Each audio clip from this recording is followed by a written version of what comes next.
आणि समोर बसलेल्या जनतेचे सुद्धा आभार मानते, कारण आमच्या जयंत पाटील साहेब हे मेरिटवर तिकीट देतात.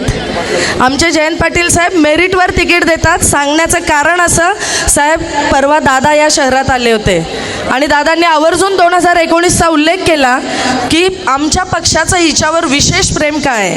2019ला पण हिलाच उमेदवारी, आत्ता पण हिलाच उमेदवारी. साहेब आपल्यासमोर मला या सर्व जनतेला सांगायचं आहे की आमच्या पक्षाचा म्हणजे पवार साहेबांच्या पक्षाचा उमेदवारी ठरवण्याचा क्रायटेरिया म्हणजे काम करणारा माणूस, सर्वसामान्यांशी नाळ जोडणारा माणूस, विजन असणारा माणूस आणि शिक्षण, या मेन क्रायटेरियावर पवारसाहेब उमेदवारी देतात.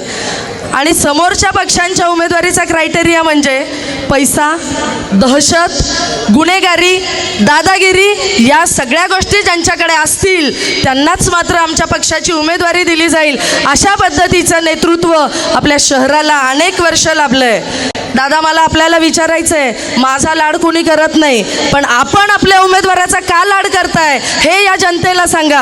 आपल्या पक्षातले सुद्धा सर्व नगरसेवक विरोधात आहेत, आपल्या मित्र पक्षातले सर्व नगरसेवक विरोधात आहेत, परंतु आपल्याला या शहरात येऊन सगळ्यांना हात जोडून विनंती करावी लागते की त्याच्यासाठी नाही पण माझ्यासाठी तरी त्यांना मतदान करा.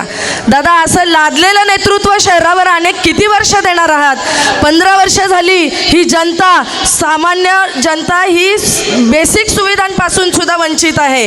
राखीव मतदारसंघ आहे असं वाटायला लागलंय की आम्ही सुद्धा सगळेच मतदार हा राखीव झालाय की काय.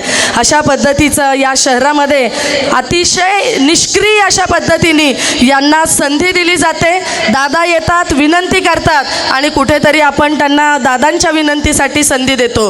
परंतु साहेबांनी हे शहर घडवलेलं आहे, साहेबांनी या शहरावर खूप प्रेम केलेलं आहे. इथे बसलेली समोरची सगळी मंडळी ही साहेबांवर प्रेम करणारी आहे आणि कुठेतरी या शहराचा बकालपणा झालेला आहे आणि हा सगळा सुधारण्यासाठी साहेबांनी इथे वेगवेगळ्या तिन्ही मतदारसंघामध्ये सुशिक्षित चेहऱ्यांना प्राधान्य दिलेलं आहे, चांगल्या चेहऱ्यांना प्राधान्य दिलेलं आहे. साहेब मला या शहराच्या समोर सगळी जनता इथे बसलेली आहे, माझ्या बहिणी आहेत, आपले लोकप्रतिनिधी यांना स्वतःलाच सिक्युरिटीची गरज पडते, तर या माझ्या मायबाप जनतेला कधी सिक्युरिटी देणार.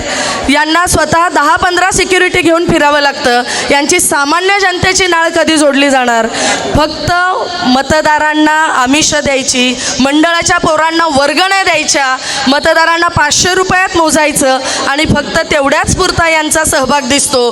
पण त्याच्या व्यतिरिक्त आपलं काही जबाबदारी असते की नाही, या सामान्य जनतेला आपण काही देणार आहोत की नाही, त्यांच्या हक्कासाठी आपण कधी आवाज उठवणार आहोत की नाही. साहेब जनसामान्यांमधून असा स्वर येतो की 288 लोकप्रतिनिधी जेव्हा सभागृहात बोलत असतात तेव्हा आम्ही आमच्या लोकप्रतिनिधीला कुठेतरी शोधत असतो आणि याच्यासारखी शोकांतिका या विधानसभा मतदारसंघाची नाही. साहेब या मतदारसंघामध्ये प्राधिकरणातले वेगळे प्रश्न आहेत, आकुर्डी, गावठाण, सोसायट्या, स्लम या सगळ्यातले प्रश्न वेगळे आहेत. आमचे लोकप्रतिनिधी ना कधी स्लममध्ये पोहोचले, ना गावठाणात पोहोचले, ना सोसायट्यांमध्ये पोहोचले, ना प्राधिकरणामध्ये पोहोचले. फक्त जातीचा दाखला घ्यायचा आणि निवडणुकीला सामोरे जायचं. फक्त पैशाच्या जीवावर निवडणूक करतायत कारण त्यांनी फक्त पैसा कमवलाय. हा आपल्या जीवावर कमवलेल्या पैशावर ते निवडणुका लढतात आणि मला तुम्हाला सगळ्यांना सांगायचं आहे, आता 4 दिवसात अनेकांना दहशती धमक्या दिल्या जातील, पण कुणी घाबरू नका कारण आपल्यासोबत पवार साहेब आहेत. पवार साहेबांचं या शहरावर खूप लक्ष आहे, सगळ्यांवर खूप प्रेम केलं आहे आणि भरभरून या शहरासाठी दिलेलं आहे. त्यामुळे कोणाच्याही आमिषाला बळी पडू नका. पैसा देतील तो घ्या, मी तर सांगेल घ्या, कारण फक्त तेवढंच त्यांनी कमवलंय. आपल्या जीवावर पैसा कमवलाय, विकास मात्र काही केला नाही. निधी या मतदारसंघामध्ये आणला पण तो कुठे खर्च केला हे मात्र विचारायची आता वेळ आलेली आहे. माझी सामान्य मायबाप जनतेला विनंती आहे, लोकप्रतिनिधी आपल्याकडे प्रत्येकजण येणार, आपल्याला विनंती करणार की आम्हाला पुन्हा एकदा संधी द्या. डॉक्टर बाबासाहेब आंबेडकरांनी संविधानाच्या माध्यमातून प्रत्येकाला समान हक्क मतदानाचा दिलेला आहे. आपण आपल्या आपल्या उमेदवारांना, आपण आपल्या जे कोणी नेतृत्व करणार आहेत त्यांना विचारा की इथून मागच्या 5 वर्षात दादा तुम्ही असं काय केलं की आम्ही तुम्हाला मतदान करावं. एवढे 15 वर्ष तुम्हाला पक्षाने संधी दिली आणि ती संधी दिलेली असताना पण तुम्ही गोरगरिबांच्यासाठी सुद्धा काही करू शकला नाहीत.